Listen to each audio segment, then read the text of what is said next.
Hey there, come on in, plenty of seats up front. There always are. Yeah, so as Autumn said, my name is Alec Hersh. I'm the manager of economic development for the City Ave Special Services District. We call ourselves just City Ave District, but it's so much more than that, which I'll get into throughout the course of the presentation. But just a quick introduction about me. I am from the area. Went to college out in Lancaster at Franklin Marshall College, where I got a degree in theater, so very applicable to all this. Actually surprisingly comparable, as Autumn and I were discussing earlier.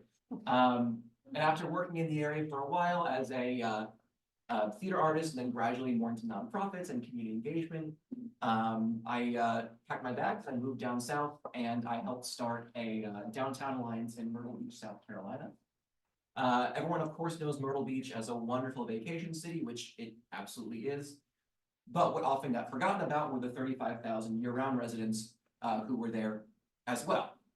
So we were there to help flesh out and develop a really often forgotten downtown core, attract businesses to that community, developed quality events and programming, space activation, outdoor space where people could feel comfortable enjoying themselves all year round and not just, again, that vacation crowd. So I was down there for about 2 years before coming back up here. I wanted to come home and getting a job at the City Avenue District. And again, as I'll get into throughout the presentation, our work on City Avenue is surprisingly comparable to that of Myrtle Beach, where we have this community that literally sits at the crux of two different communities, Bala Cynwyd, Lower Merion, and the city of Philadelphia. And we literally bridge that gap every day on City Avenue. So part of our job every day is to create a community that feels cohesive regardless of which side of the street you're on, which is quite a unique job as far as, you know, downtown planners go.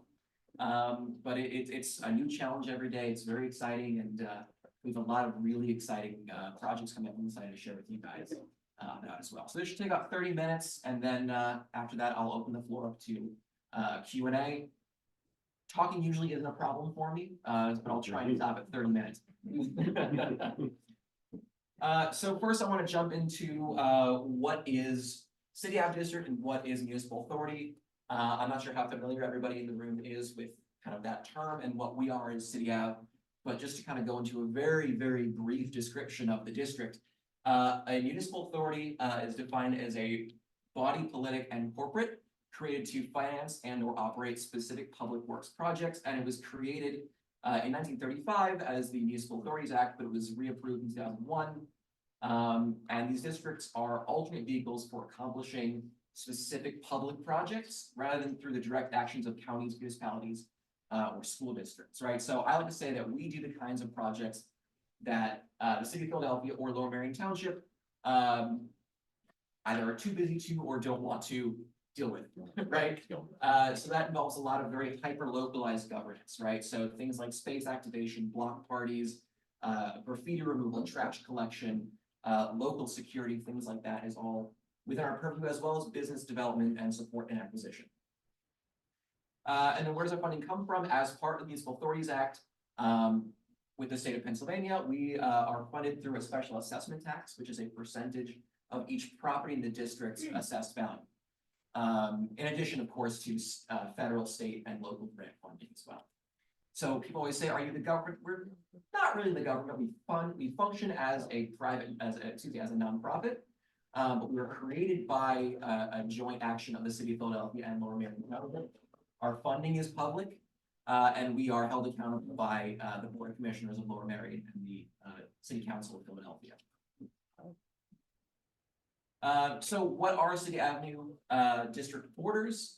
We go from the Schuylkill Expressway in the east all the way down to 63rd Street in the west. And then in different places about a half mile in each direction. So we have all of St. Joe's University campus, both north and south of city.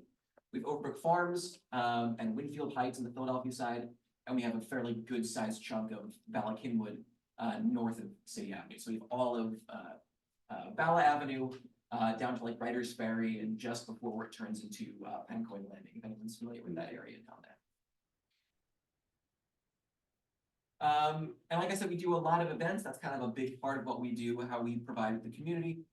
We act as community engagement coordinators. And as part of that, we do community events We do the farmers market. We put on the Bala Cynwyd Farmers Market every week from May to November, and that's in the parking lot at one Belmont. Car barn building. Any given week, you have between 8 and 15 vendors, and we also last year brought out what we call the Parka Pub. It's literally a trailer that was retrofitted to look like an Irish pub. It's very fun. It's a great opportunity for the community to come together. We also do things like community charrettes to gauge the community's input on things. Theme programming. We did the Bella Avenue the Art Walk, which I'll talk about later in the presentation. We did streetscape open houses. We do an annual State of City Avenue that's open. You can learn about what we do over the course of the year. And then we also do small business networking programs. So we do broker networking events, small business events, and business attraction events. And before I go any further, I just want to give kind of a very quick overview of specifically what's in my purview. We at City Ave District, we're a team of 5 people in the office. Myself, our CEO / president, Brian Fenstermaker, our director of marketing, our public safety and operations director, and our CFO.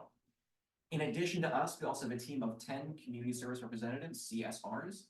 They're the folks you've probably seen riding on bikes up and down City Avenue, wearing red jackets and hats. They are a tremendous team of very hardworking individuals that are out there 6 days a week, from around 10 a.m. until 8 p.m. Every week. And they are usually the first ones on scene in the case of car accidents, burglaries, thefts, anything like that. They give directions, they engage with businesses, and as you can see in your handy dandy pamphlet you may have gotten from the back table, last year they recorded over 20,000 friendly visits. So that's non-violent, non-crime related. So that's just helping with if someone is lost, they need directions, welcoming a new business to the street, helping with pedestrians, things like that. So they do a tremendous job. I myself, as our manager of economic development, a lot of things fall under my purview. The biggest one, or one of the biggest ones I should say, is small business attraction, development, support, and retention. So I make sure that City Ave District remains the economic powerhouse that it is. It's the strongest economic driver between Center City and King of Prussia. With all of our corporate structure, with all of our retail structure, I am kind of our main point of contact between the district, the township, and the city of Philadelphia, and those small business owners. In addition to that, I also do space activation, so I help with event planning. I design green spaces. Just coming up this year, we're looking to plant 40 new street trees, things like that. So that's all kind of within my purview as well. In the last year, so really between the end of 2022 and the end of 2023, we commissioned, executed, and completed 2 grand master plans that are really going to help dictate how City Ave District's plans for the future. Excuse me. That's you. And I'd like to kind of use this opportunity to engage with you guys and show you a little bit from each of those plans to get a sense of what it is that we are thinking about doing and looking at in the district over the next few years. So the first one I want to talk about is the master landscape plan. This is a really exciting one. This is a very visual one. A lot of what we do is not super visible to everybody, so people always say like, well, what do you do? Well, this is a very visual part of what we're going to be doing. A total overhaul of the aesthetic of the City Avenue District. And to plan this, we held 2 community open houses along with our managing partner of the project, Salt Design, out of Manayunk. We did one on September 14th in Lower Marion at One Belmont, which had 115 attendees, and one on October 4th at the Winfield Library, just across the street on the Philadelphia side, which had right around 35, 40 attendees at that event. And it was at that event we had things like big maps with interactive opportunities, so you can kind of take a sticky note and write what you want to see and put it anywhere on the map. Things like that is a really good opportunity. And one of the biggest takeaways from the plan is kind of the identification of opportunities for future growth. So I know it's kind of tough to see with the light on the projector, but I'll do my best to read to you what's on here. Going from west to east, the Marion Gateway Park, which sits right at the corner of Marion, I guess on Marion Road and City. That's a great opportunity for not only public art, but also a major green stormwater infrastructure plan. One of the biggest things we want to get out of this plan and execution of it is green stormwater infrastructure. That's huge. Flash flooding occurs quite a bit along City Avenue, And so we're looking for opportunities where we can make more permeable surfaces where stormwater runoff can go. So that kind of green space is a great opportunity for that. Going down the street a little bit, a lot of opportunities for crosswalk and branding opportunities, addition of bus shelters, outdoor trash cans, raised plant beddings, things like that. Pocket seating zones, one of the things people really requested during those public events was more opportunities for public seating. So if you get, takeaway food at one of the restaurants on City Avenue, you can sit outside and eat it in a place that doesn't feel like you're sitting on the side of a busy highway. Kind of as we go down, this is the eastern end of the district. There are a lot of opportunities to enhance pedestrian experience, again, with seating, GSI, pocket seating, planted vegetation, things like that. We also want to make a planted median, beautify everything along the side of the main drag there. And these are kind of the primary takeaways that our consultants have recommended to us to focus on going forward within the district. So we'll start with pedestrian enhancements and branding. Those include things like sidewalk improvements, right? There are a lot of places in the district where they are not super ADA accessible. If you are handicapped, if you're in a wheelchair, walking on City Avenue is incredibly difficult. There are potholes all over the place and crosswalks. There are holes in the sidewalks, right? There are places where the sidewalks just kind of drop off into a driveway. There's no kind of ramp down. So those are all places where we need to do a lot of work to improve that built environment. CAST branding is something we're going to focus on as well. We also want to talk about a little bit is painted sidewalks. This is something we're trying to focus on for the next year. A great opportunity to help beautify what are generally very asphalt and concrete driven areas is public art. And a great focal point for that is painting sidewalks with meaningful and significant artwork. So we're in the process now of actually commissioning artwork that will go on each of the main crosswalks through City Ave District. It's 40 crosswalks actually. So the goal is to paint on those as well as all the bus pull-offs.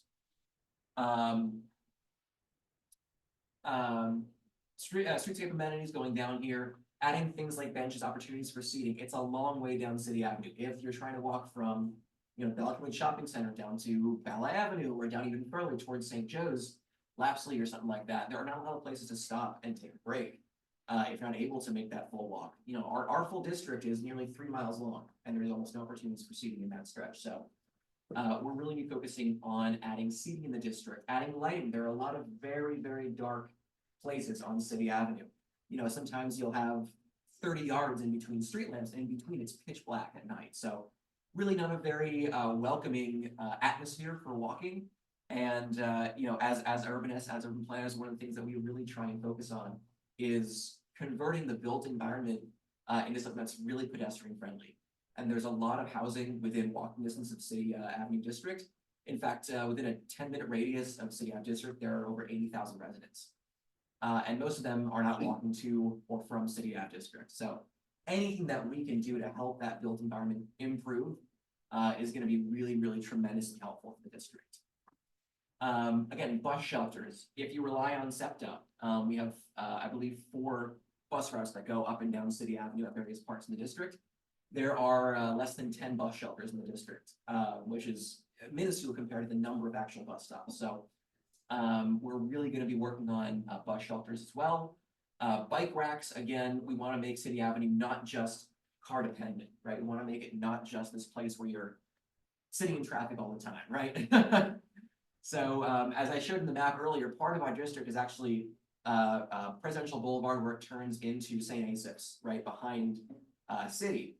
And we believe strongly that that is a tremendous opportunity for pedestrian and bicycle infrastructure.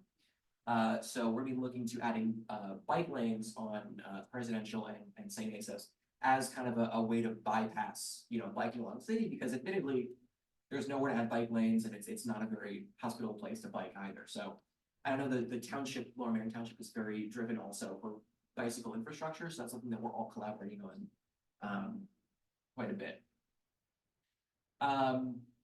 Streetscape greening, this is another huge one toward beautification, depaving, and greening, right? Again, it's a very concrete and asphalt driven area, and it's just not pretty to look at. Not a place where you want to walk around, even if you could, not a place where you want to walk around. So, this is a bit more of an uphill battle, admittedly, because it generally means losing things like a few parking spaces, right? It usually means things like that. So, we'll be going through, hopefully in the next couple of years, as we are allowed to do so, depaving, to make way for more green space, more buffer space, because as of right now, you basically have parking lot, sidewalk, street, right? There's nothing to separate most parking lots from the sidewalk, nothing to separate the sidewalk from the street. And the goal is what I call a pedestrian sandwich, right? Where you've got a parking lot, green space, sidewalk, green space, street. So the pedestrian is protected on both sides. That's kind of the long-term goal here, as you can kind of see in that top middle photo there. Raised planters.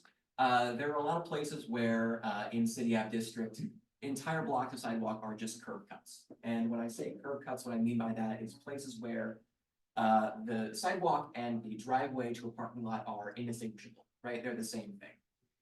There's no kind of raise of the sidewalk. It's all just kind of down into the street. And rather than go through the lengthy and expensive process of, trying to get that ripped up and rebuilt up, something that we can do as tactical urbanists is put raised planters kind of interspersed alongside those sidewalks to deter cars from driving up them. So what we're doing in that process is kind of building more buffers, protection between the pedestrian and the cars. And then again, green stormwater infrastructure, things like rain gardens, right? Places to store extra rain runoff, tree trenches. Again, where instead of just slapping a tree in the grass, we're making its own dedicated tree trench that will collect water and make sure the tree stays fed continuously. Because in most cases, when you plant a tree, it's kind of the reverse of a trench, right? Where water just kind of runs away from it instead of toward it.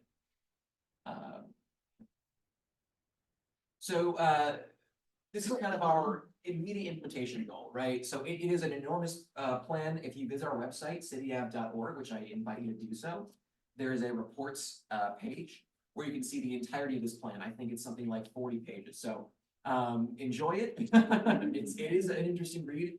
I'm just giving you the spark notes here. And it's certainly going to take 10 plus years to implement all of those things. But just in 2024, these are the things that I personally am going to oversee and try and get all these things done in the next year. And as I said, that includes planting 30 to 40 new street trees along City Avenue, new trash cans and bus shelters, green stormwater infrastructure engineering. Another big one that I want to touch upon for a second is supporting Lower Merion Township and the Bala Avenue of the Arts with the Bala Avenue Public Artwork Improvements. So is anyone familiar with the Bala Avenue of the Arts? It's a fairly new nonprofit, yeah. So, City Ave District collaborates very strongly with Bala Avenue of the Arts. I'm their liaison, so I'm at all of their meetings. We offer them support however we can. It's a terrific organization that's going to be doing great things, I think, in the future to help support Bala Avenue. Now, I think I'm preaching to the choir here when I say that Bala Avenue is really the heart and soul of the community, right? It's such a tremendous opportunity for retail, for food and beverage, for pedestrianization. It's what we call the Main Street node. It's the Main Street of City Ave District. And we believe really, really strongly that that needs to be truly the heart and soul of that community. And of course, right now, it really isn't. So we'll do whatever we can, and Bala Avenue of the Arts is working really, really hard to make sure that happens. And we're here to help them however we can. And to that end, we'll be collaborating with them over the next year on a public artwork plan and improvement strategy. We're going to be hiring an art planner specifically to devise a Bala Avenue plan. And then we'll kind of see how we can implement that with things like murals or sculpture,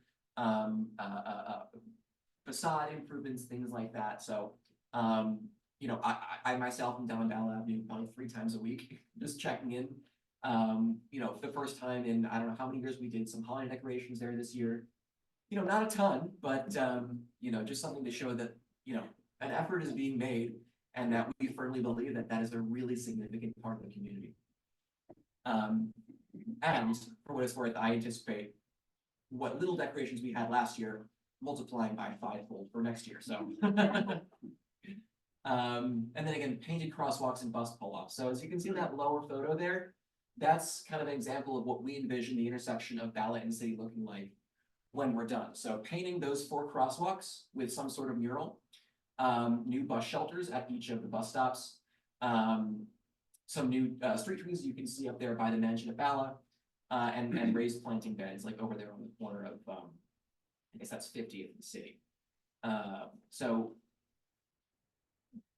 And then I invite you guys, if you are enjoying what you're hearing, and you want to hear more, or you hate what you're hearing, you want to hear more. We're doing a kind of public rollout of this plan virtually on January 17th at 5 p.m. It's virtual. It's being led by our lead consultants, again, Salt Design out of Manioc. They're going to kind of go through the highlights of each individual part of this plan. So I invite all you guys to join that. It's a good opportunity to learn more. The other plan that we did, this is a little bit more of kind of, again, I said there are, more visible projects that we do and less visible. This is one of the less visible ones, but still nonetheless very important, I would say. And this is a retail and merchandising plan. So we looked very heavily into how we can develop the economy of City Ave District in ways beyond how it's been used to date, right? As I've been saying, it is always viewed as basically a commercial highway, and exclusively a commercial highway, a place for, fast food and gas stations.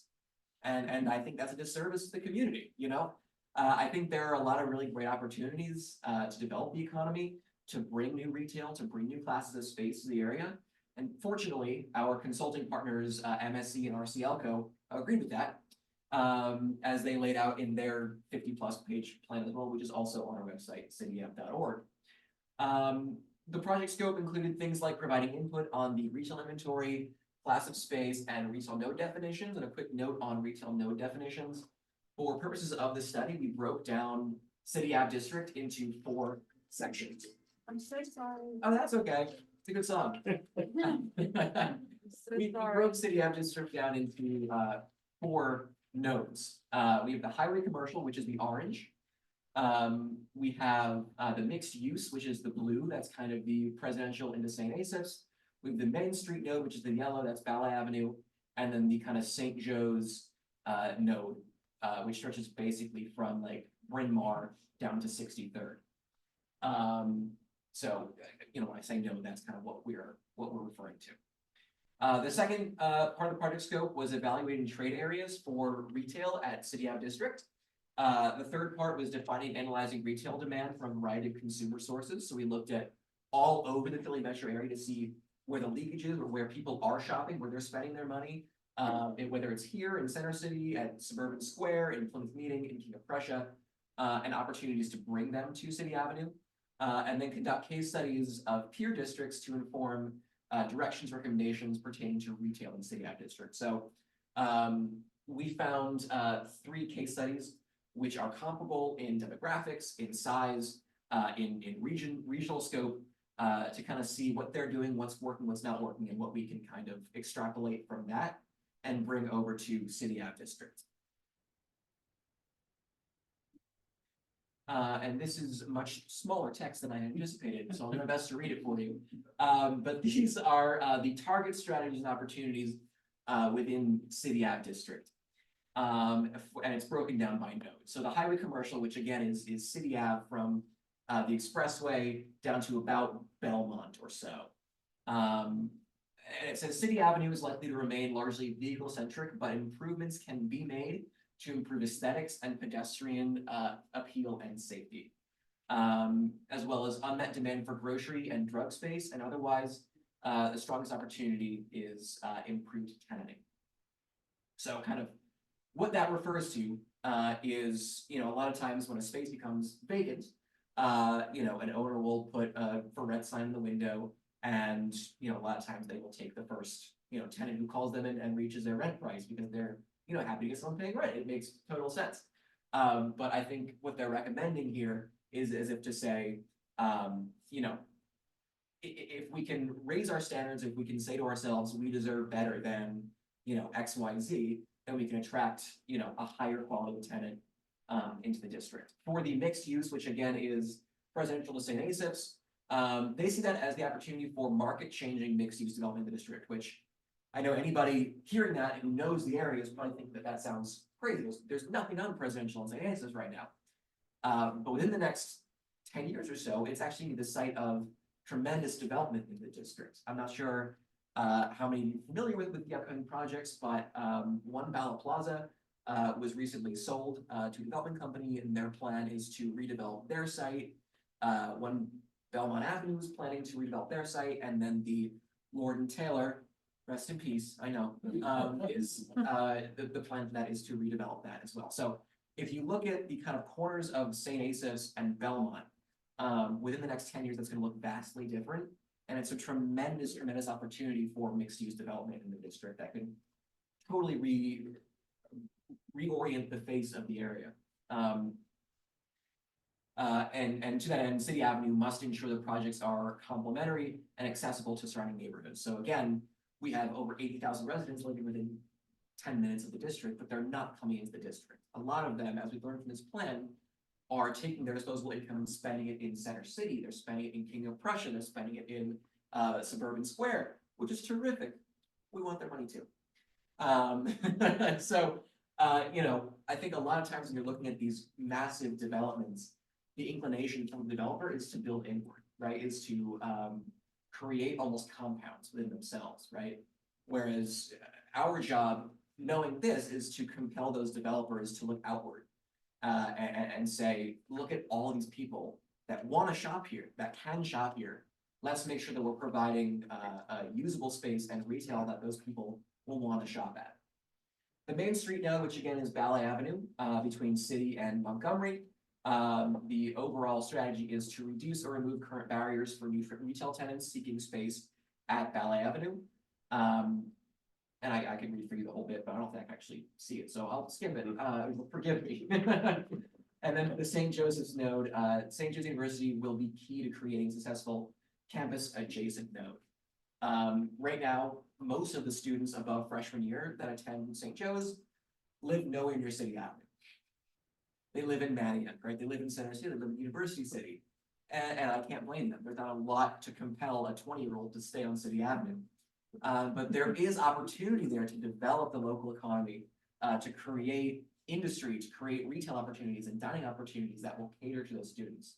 And as St. Joe's expands, as they're planning to do, you know, I'm sure everyone here knows that they are planning to build new dorms. They're building a new pedestrian underpass underneath City Avenue.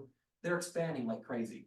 And as that happens, and they're attracting new students to live on campus, our responsibility is to help the university and help the district grow by catering to those students, helping them stay in the area.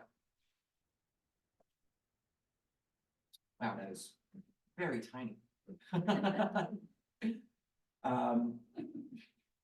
me try and read that. Nope, I'm so sorry, guys. It looked much clearer on my computer.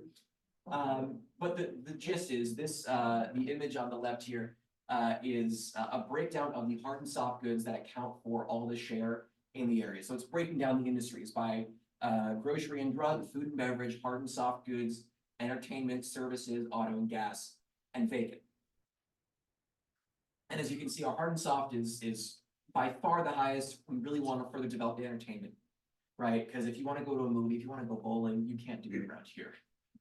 And you know, we know that that is one of the greatest sources of not only disposable income, but getting people to stay and getting that trickle down effect of that patronage, right? Because if you come for, you know, something like a Strike One or for an AMC or, you know, not a Top Golf, but, you know, something like that, the chances are much higher that you're going to stay in the area to dine, right? So we want to build up that entertainment, we want to build up the food and beverage, we want to build up the grocery and drug quite a bit. Oh, and I'll just point down to the image in the lower right-hand corner. If you can see, that is a graph which shows how we compare to, as I mentioned, the other 3 case studies that we looked at with this plan. So we looked at one case study in North Bethesda, Maryland, one in Northern Virginia and suburban DC, and one just outside of Boston, I believe. Excuse me, Charlotte, just when I was trying to Charlotte. And in virtually every case, City Avenue District has lower available retail space than each of those case studies, despite, again, having the same demographic and geographic opportunities. So I wanted to show this, especially the Main Street information, because I think this pertains most to this group here.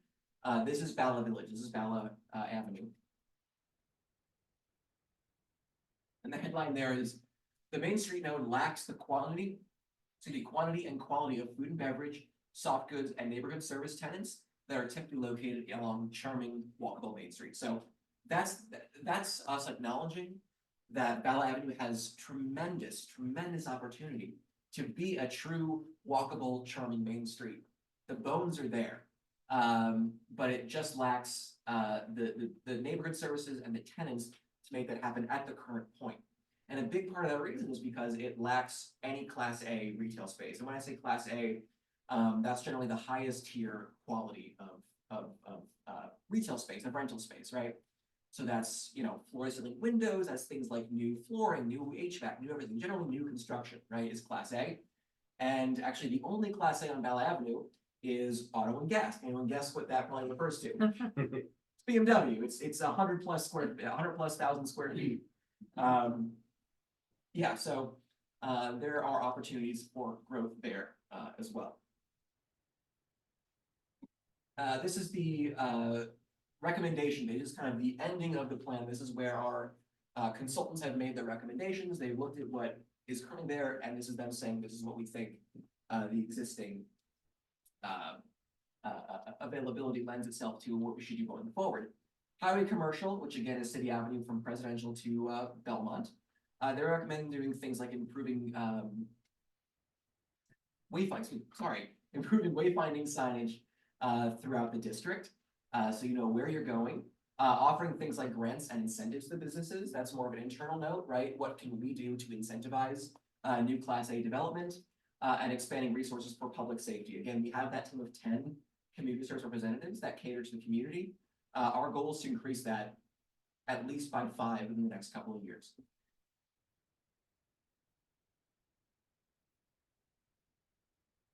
The mixed use node, they'd like to see things like a retail master plan review.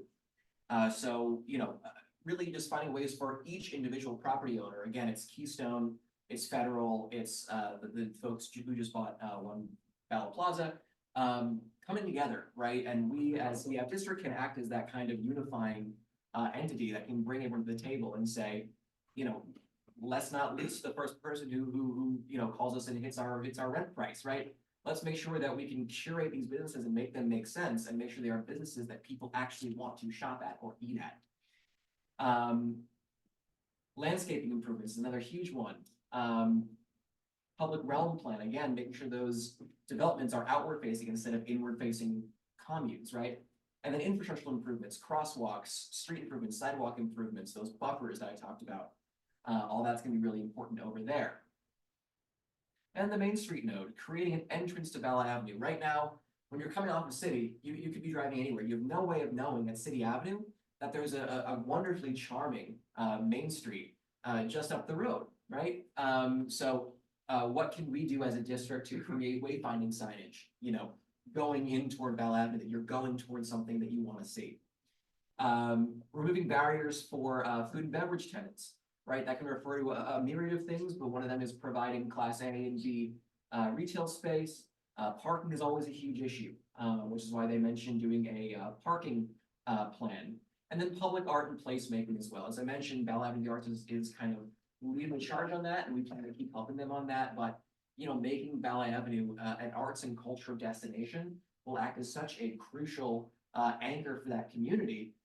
Going forward to help attract those food and beverage and retail, as well as residential tenants.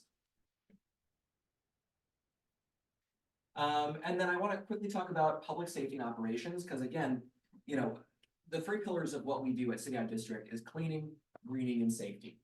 And that is such a big part of it, and I'll tell you a bit about what we've been focusing on. Here's a little photo of our team. Those are our CSRs. That's Chris. He's our streetscape associate. That's our little City Ave fleet. You might have seen our little green cars puttering around City Avenue. Those were actually, we received a grant to purchase electric vehicles, so we now have an EV truck and an EV car to help us service the district as well.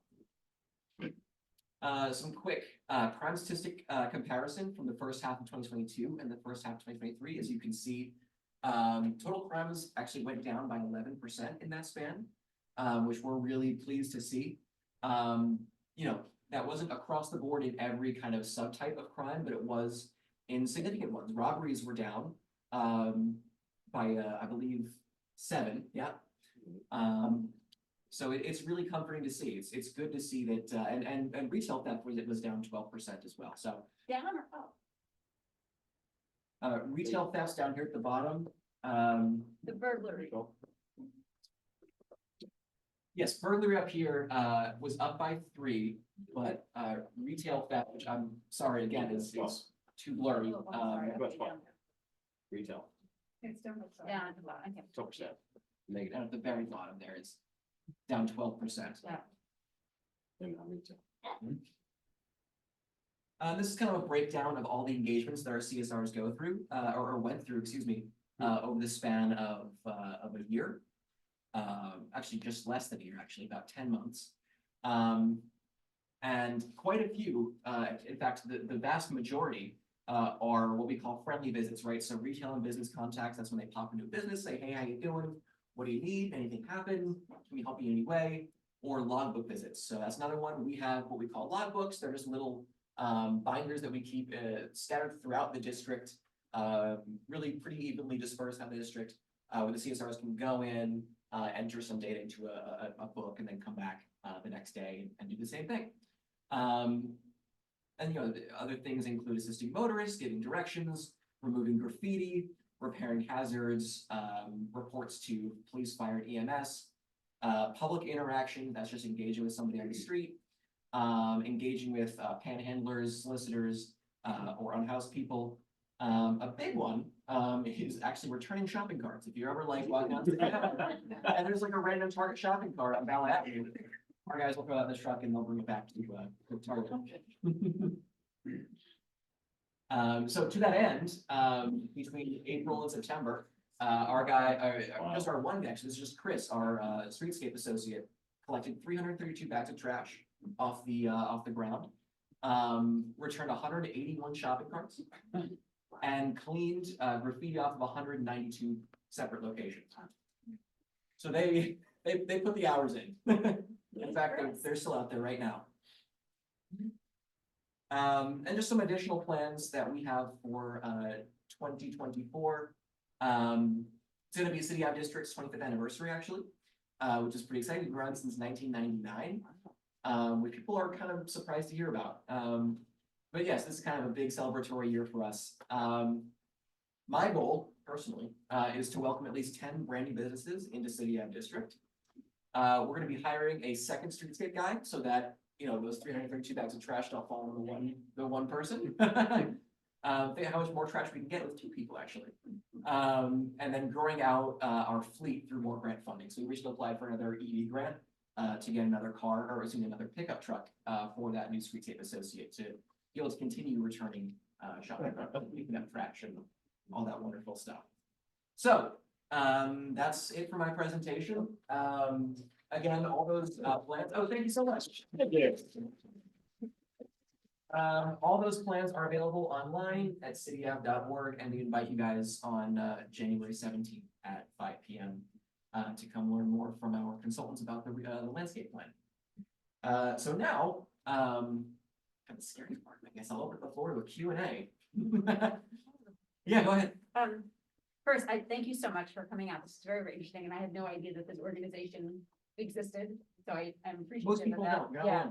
Yeah. So I do want to ask you though, and I'm not attacking you because I know it's not your fault, but you were talking about small businesses and how City Avenue needs to realize that they are worthy to get people. And I'm thinking about, you know, I live on Stoneway Lane, the 200 block, and I'm thinking about the trashy businesses that exist there. I mean, they're trashy. There's vape stores, there's the Wendy's, there's going to be a Delco Steaks, there's Insomnia Cookies, there's 7-Eleven. It's trashy, right? So how much input did you guys have in approving or allowing that stuff to happen? No. Like, no. So, I will say, so, I just started City Avenue in June, and we just created my position. Yeah. Because City Ave District realized that was happening all too often. And again, that goes back to owners wanting rent, like, it's perfectly understandable. Yeah. But taking the first tenants that, give them a call and say, I'll pay you $2,000 a month for 800 square feet of Class C retail space, right? And no one getting in between, that owner and those potential tenants. So part of the reason, again, why I was brought on is to act as that middleman. And as soon as a for rent sign goes up in a window, I'm calling that owner and saying, hey, I'm Alec, I'm the City Ave District. This is what we do for the district. And I want to explain to you kind of our plan, what we want to see for the district. We already have 18 smoke shops, we already have 10 hair salons in the block. As you field these calls to fill this space, keep us in the loop. Let's see, what we can do. And it may mean waiting an extra month and that's a month of not getting rent. I understand that. But if you're able to, if you're capable of doing it, we implore you to hold out for the kind of tenant who's gonna stay for 10 years, not one. So do you have any say in, I don't know how their leases work or anything, but do you have any say in saying, yeah, we don't want you to stay here? I'm serious, it's. Unfortunately not. Once a tenant is in there, they're in there. They signed the lease, they're paying rent. No. That's all we can do. The only situation where we can somewhat do something is if the person that owns a property is also the tenant of that property. Because they are paying us an assessment tax. And if we put them in lien, if they're not paying their assessment, then we can begin a kind of, process of dealing with that situation. Do you think it would dissuade, like I'm thinking if a florist wanted to open up, let's say, do you think it would dissuade a florist to have that there? Dissuade a florist to, To be on City Avenue, St. Joe's has done such a nice job. I mean, I've watched them build up that campus over the past 20 years. And Sure. They really give them a lot of credit. It really looks nice. But do you think it would dissuade, a nice business to come in knowing that that this trash is I there, mean, the short answer is yes. But at the same time, City Avenue is a good place to do business. It is. Right? And I think, my job is to sell it as such, and I think entrepreneurs can recognize that. I have, in fact, a new business going in about 2 weeks. There's that little stretch, as you were talking about, in between where the Insomnia is and the 7-Eleven is. There's those like 5 businesses that are like orange and yellow and white. So we have a place called Rosebud Studios going in there. It's a Black-owned business, and it's a work share space for I'm not sure what the term is, but beauticians, masseuses, therapists, things like that. It's kind of a holistic co-working space. And they're going in right in between, a smoke shop and what's going to become Angry Joe's Chicken or something like that, right? So I think the surroundings don't necessarily act as a deterrent per se, as long as we can remind potential tenants of the pros of having a business in the district. Speaking about you have your Class A, I'm assuming there's a B, we didn't discuss anything in our range, but then you just mentioned C. Do you look to Manioc, because obviously they're older buildings and they've been going strong. They've had their ups and downs, but what makes Bala Avenue any different? Same level of. I mean, I can answer that question in a bunch of different ways. First of all, it's impossible to not compare ourselves to Manioc, since they're so close and they keep taking, residents away from us. But, one way I can answer that, is history, right? I think Bala Cynwyd was subject to deurbanization and suburbanization in a way that Manioc just wasn't. I think Main Street Manioc has always been the Main Street of the community, whereas, arguably over the last 60 years, as Bala Cynwyd and Lower Merion has suburbanized, the pressure has come off of places like Bala Avenue and other main streets, to offer necessary and significant retail and dining options, because people can hop in their car and drive to Suburban Square. They can drive to, the shopping center up the road. They can drive to Narberth, things like that. So that's kind of, the shortest answer I can give on that. Oops, sorry. Okay, I saw that you were talking about Bala Avenue and opportunities for entertainment and dining. Yes. And, you know, the big elephant in the room is the Bala Theater. Oh, I just got Okay.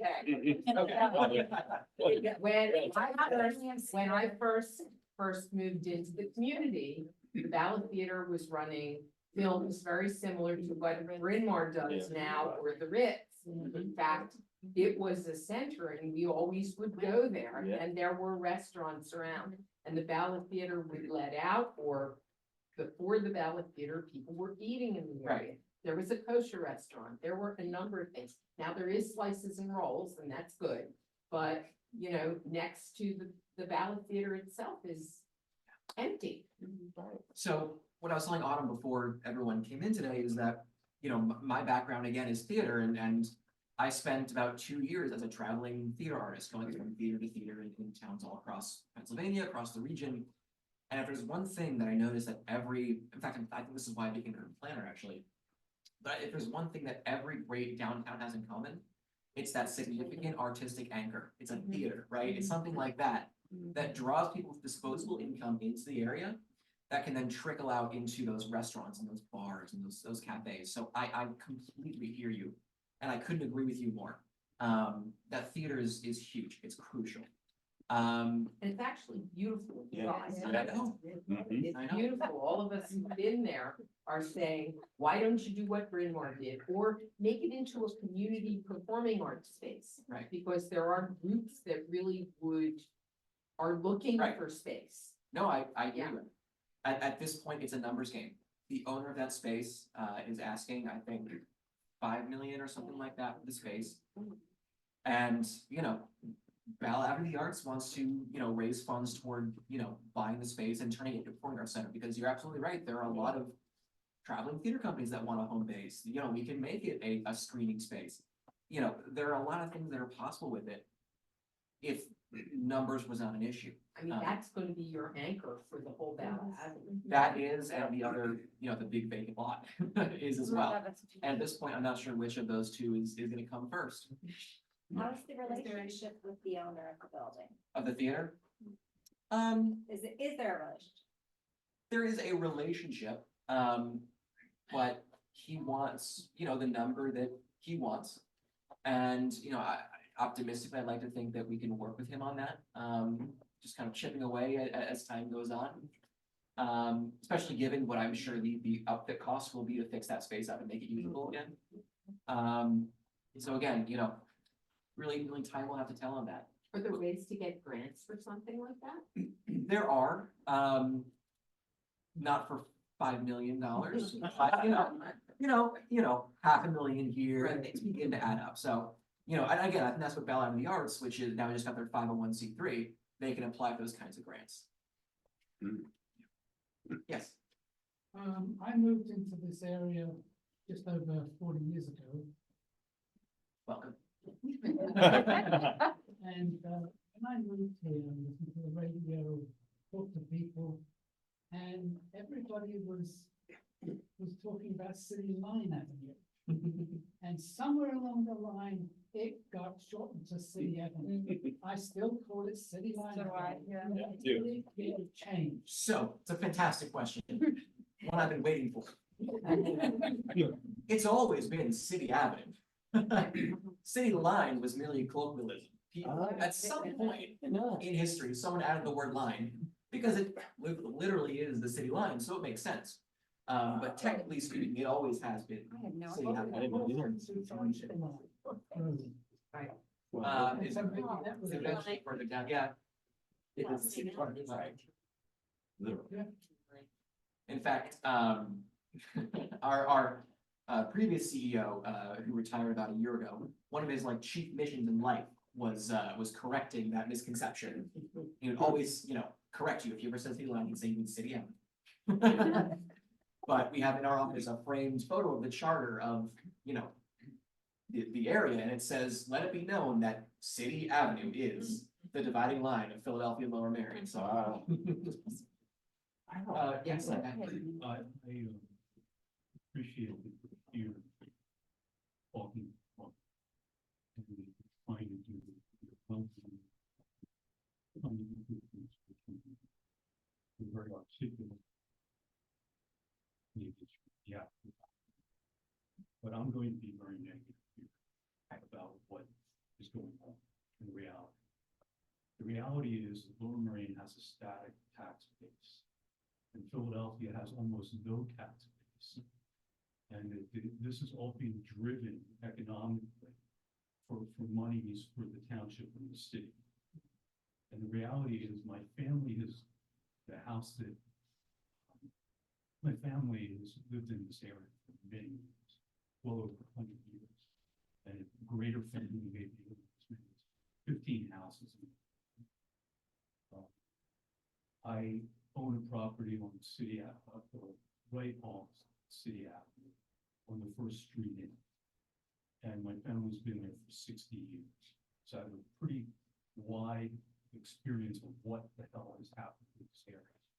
And I remember when City Avenue going down the expressway was a golf course and there was no development. I see all these things happening, and most of my neighbors that live on those streets, whether they're Stoneway, Edge Hill, or streets in, are not here tonight because they freaking have given up on coming to these meetings. They have contacted the police on a daily basis. They've contacted the commissioner's office on a daily basis, and the effectiveness has been almost zero. There have been a lot of improvements. Most of it has been lip service. It's great that you have artistic renderings of some utopian future. It's great that you're talking about how you're going to get, substantive places for retail development that are going to add to the community. The reality is that I live right behind the smoke shop on City Ave. The guy who lives there, I don't care what the business is, the guy who actually runs that thing has been a complete non-compliant bastard. Okay, Lisa's been there at least 20 times. We finally got with the commissioner him not parking in the residence parking spots where he was coming. My neighbor who just died in last year was 89 years old. She put metal shelving down in her driveway so he wouldn't park there. Trash was littered all through there. The commissioner, thank God, got rid of people who were depositing trash there, including him, who was just throwing out trash out of his back door like it was like Venice, and he was throwing it into the canals. He was putting trash in other retail establishments, dumpsters, and they gave up and they were put metal chains on their dumpsters so he couldn't use it. He's now putting trash in some other retail. I don't know if he has an agreement, but I don't care if he's using somebody's trash illegally because it's not in my backyard. I cannot get into my street because there's illegal parking there. We can go there right now. I'm going to put $100 down if somebody illegally parked on Old Lancaster Avenue, blocking or making difficult traffic. The police cannot interact because they're already suffering from budget restraints and hiring of police to fill positions because it's hard to recruit police there. The township can't do anything because they don't have zoning laws, and there are other people in the zoning areas, other representative commissioners, who there has to be a major overhaul. So you may have all these wonderful ideas of how you're going to recruit, but some businessman doesn't give a damn what your ideas are, and they're going to have any retail establishment to get money. There's absolutely no parking now, and I'm having restaurants that are opening up behind me, new retail stores. I don't know where the hell they're going to come. I have people coming in my back driveway, honking horns, 3 o'clock in the morning. I have insanity that goes on, and the people who live in this area have given up. And they're disgusted with it, and they're not even here. I'm speaking. I live on Stone. We're here. I'm speaking. He lives on Stone Way. I'm speaking for those people, and they see what's going on here. And the smoke shops that are there are going to be the inroads for when the state, or the city, or the township wants to sell marijuana to help raise tax revenues, and then it's going to be even a more major hub for people coming into the area. Because my family's lived here for so long, I know that, the beauty of Lower Moraine. I remember, tree-lined streets. Every week I find trash everywhere. With St. Joe's has made an effort in the last decade trying to be responsible. But even St. Joe's with its massive buildings caused problems. And when there's a basketball game at St. Joe's, you can't find any parking to come in, and then the fans all leave, and all the streets are littered with trash. So I root for bad seasons at this point for St. Joe's, because I don't want people showing up for games, okay? But St. Joe's has really made an effort to try to engage the community to help these. And St. Joe's themselves is upset by the retail establishments which are opening up on City Avenue. And so I appreciate that you're trying to do helpful things. I appreciate that you're well-being. I appreciate that you're good at marketing and setting up charts and everything. But the reality is, it's not a good scene. And most of the crime, significant amounts of the crime over the years, for 60 years that I've met with police commissioners and the like, within the first 5 blocks from City Avenue is where the bulk of the crime in Lower Moraine occurs. And you may point to wow, there's a 10% drop in retail thefts. The reality is that stores have left. More retailers have been robbed, everything is running. I mean, that's what people see. That's the reality of the life of what people are experiencing. And you have less police, you have retail theft, and now you're trying to bring stores for development, which is going to be a magnet of more people, which is going to cause the township to have more administrators, more police are going to be needed, and the tax base is going to be affected if people are learning. I understand why this is all being driven economically, but it's wonderful that you're picking up shopping carts, but that doesn't help the life of myself or anybody who lives around me. It really doesn't. I'm not, I don't want to focus on you or because you're the person who's getting it from me. But that's the reality. I'm speaking for those neighbors that aren't here. Would you rather no one make any attempt at all? Would you rather everybody quit? I didn't hear what you said. Would you rather everyone quit? This is all positive things here. I'm saying that. We're being conservative about things. And the City Avenue District doesn't control who the tenants are. They don't control the police. They don't control traffic. They're trying to be additive with all sorts of good things. So you're talking about people. I'm not saying that, but if you just made the point of what the reality is, and they can spend monies on all these development studies of what they want, but if they don't control the police, if they don't control the zoning, this is pie in the sky. This is nonsense. I can set up a slideshow of skyscrapers of a Kimball Center being built on Bala Avenue. Why don't we talk about we have an Alpine trail, a wonderful addition. Fabulous. There's a plan to extend it from Bala to City Avenue. How is that? Where is that? And Yeah, so, and I'll touch on that in just a second. But I think we got his point. sure. So I'd like to thank you. I'd like to move on, Sure. if you don't mind. No, absolutely, absolutely. I just want to emphasize, this is not a meeting. This is an update. This is, Yes, thank you. this Yes. is a beginning to, a new year.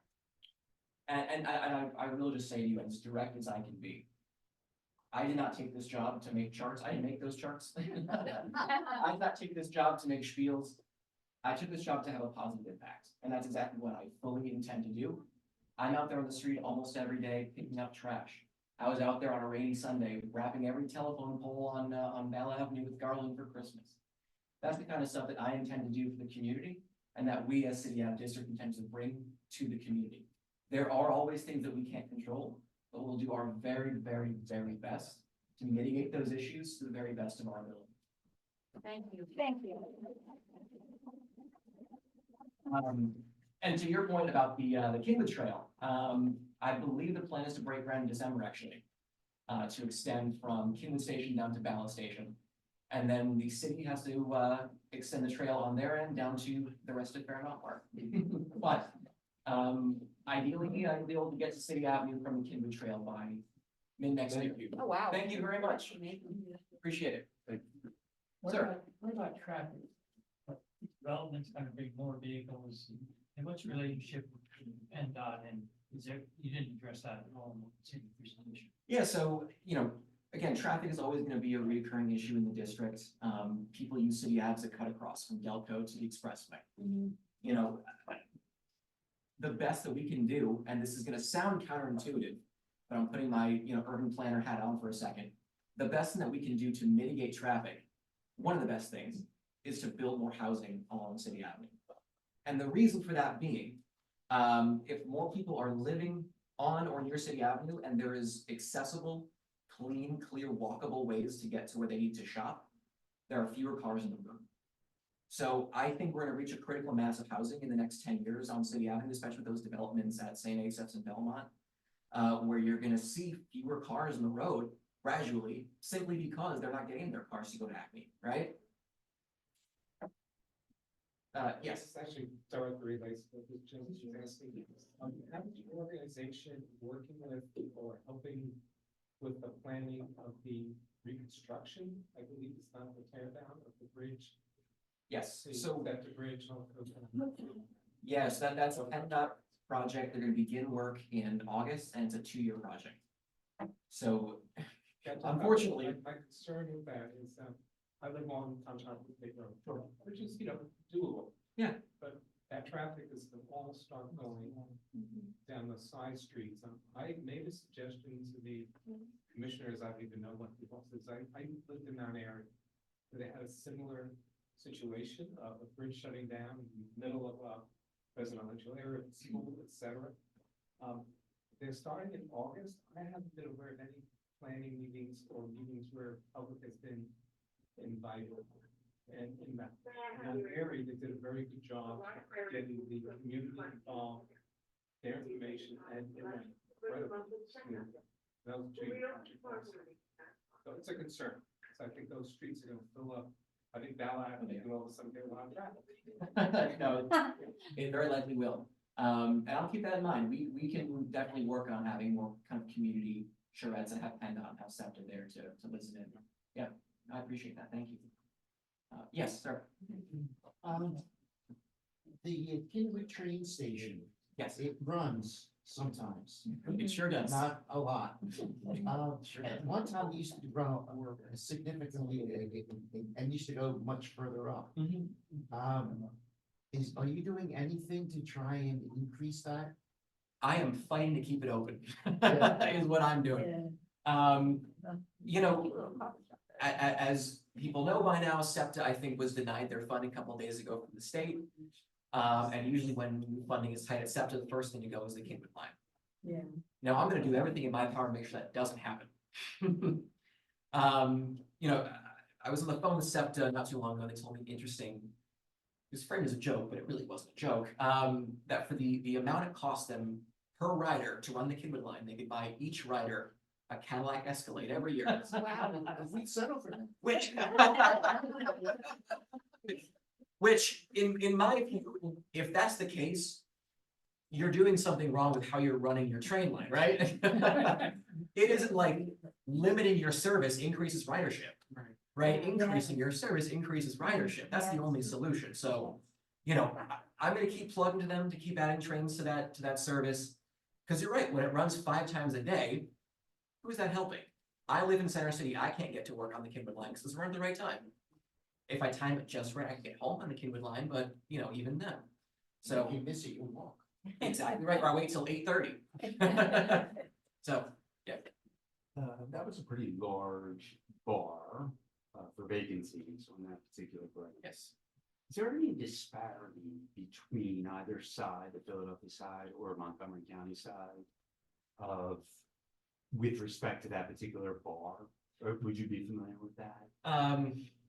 Like, out of Statistically, vacancies, is it 30 to 70, you know, something? statistically, I'm not familiar. I can definitely do the math and figure that out at some point. But anecdotally, I can tell you it's greater on the Philadelphia side. Largely, because of taxes. It's easier to have a business on the Lower Merion side. Plus, policing is better on the Lower Merion side. The Lower Merion police officers in Cross City Avenue. And if there's a break-in on the Philadelphia side, it takes, an hour to never, to get a cop to come out. So, if you're gonna invest in a business, the safer option is the Lower Merion side. For now, and my goal and our goal is to try and, Yeah. re-level that scale. Because they have, Right. they have impact on each Right. other. Right. And to that point as well, I think there are a lot more private ownerships on Philadelphia and more kind of corporate ownerships on Lower Merion, right? On the Philadelphia side, you'll tend to have more guys who, they live in Philly and they own a couple of buildings throughout the city, and this is just one of their properties. They don't really care about it all that much. They don't take care of it, they don't care about their tenants. Lower Merion has more kind of, nationwide property managers who oversee their properties a little more. So that's kind of also why there's a differentiation. Yeah. Any other questions? Yeah. Is there any plan for Indigo to get on bikes on City Avenue? No, that's a great question. There is a plan, as a matter of fact. I was just discussing this with Lower Merion Plan Department yesterday. We've been working with Indigo for the better part of about a year to try and bring 3 new bike stations. It'd be the first ones outside the city of Philadelphia to Lower Merion side. I think it'd be one at the Kingwood Station, it'd be one over by like one Bala Plaza, and maybe one somewhere by Writers Ferry or kind of somewhere over there, maybe by 5 City, something like that. We're a huge advocate for it. As I mentioned, we're trying to increase bike access anyway. Frankly, the biggest issue is just administrative work, right? Because in the city of Philadelphia, the city owns all those bikes. We don't know who's gonna own the bikes over here, right? The township doesn't know if they want to own it. City Ave District isn't in a position to own 30 bikes and all that kind of stuff. In addition to a sizable recurring annual operation maintenance fee, right? Because knuckleheads are grabbing bikes and throwing them in the river, so you gotta pay to replace those bikes. So again, it's a numbers game. I hate giving that answer, but oftentimes in this line of work, it's a numbers game. But if we can work out things like getting Independence Blue Cross to sponsor the bikes up here, as they do with all the bikes in Philadelphia, we get a big step closer. I also, the township has funding specifically for bikes that I believe expires at the end of this year. So there's a bit of a time crunch. I think it's gonna happen within the next year. Wait, you said, who sponsors those bikes? Independence Blue Cross. Do you guys have a relationship with Mainline Health? Not exactly, not really. It is a good idea. Well, I, It's just the same, Okay. because they Yeah, are I about didn't to do realize- some major expansions in the, St. Charles Seminary. is that, so Yes, is that, sure. right, is that really theirs? Is that done? That's- Yeah. Okay. Oh, it is, definitely. They have We all need plans bikes. for everything. I don't know what they're gonna do for Townhouses, next the year. senior living. The biggest argument against Yeah. something like that, like a hyper localized sponsor, is that the bikes don't stay local, right? A bike with Mainline Health on it could wind up in South Philly tomorrow, you know what I mean? Which isn't the worst thing in the world, but that's kind of been the biggest pushback on it, but definitely a possibility. We talked about that. Philadelphia Insurance Company, another one we talked about. Yeah. Sir, You touched on this, but I'll just, you touched on bikes in one place and another. Are you working with the Circuit Trail to try to integrate, City Avenue District and the various, we've touched on? we are, yeah. Had a lot of communication with the Kingwood Heritage Trail. A lot of communication with them, and again, with I think most of that connectivity falls on Lower Merion Township. They're the ones who you put in the bike lanes in. So to an extent, yes. Because at the other end of City Avenue, you're not far from the drives. True. So Yes. there is connectivity that could happen. and- Absolutely. Yeah, which, I mean, it's great, there's a new Indigo bikes, you mean, by the drives, you mean Lincoln Drive and Kelly Drive? Yeah. There's a new Indigo bike station right across from Pencoy Landing. Literally, yeah, if you're standing at the landing kitchen, you can see the bike station. So you can, in theory, pick up an Indigo bike there and either ride the Kinwood Trail or go the other direction down the drive, so that connectivity is really, really big for us. Did you have anything to do with the recent facelift on the Acme Shopping Center? Totally corporate driven. It was largely corporate driven, yeah. Yeah. Looks good, doesn't it? It looks better. I mean, it doesn't have as much planting as I would have hoped they Sure. would have put it. But it There's does not have the enough green. seating. Does have the It does outdoor have seating. some seating, Yes, it's true. right, it does. Yeah. It has seating, but I believe they removed a lot of trees. They did, and there So was, it's just parking. the biggest thing that they did was remove that big line of shrubs that protect the parking lot from City Avenue. Yeah. And the reason why they did it was just safety. We had reports of people biking on the sidewalk, and like, if you just swerve around a pedestrian, because it's only a 4-foot sidewalk, you were going into that bush. So they did make it safer from that perspective, but it doesn't look nearly as good. And that's actually one of the places on our master landscape plan, they want to do a rain garden in, so that's kind of on our to-do list, Could use some green. to be sure. I hate to cut this short because I'm sure we could all go on. Alec, thank you so much for sharing. You're always welcome back here. Everybody chip in $10 now. We'll get to 5 million quickly.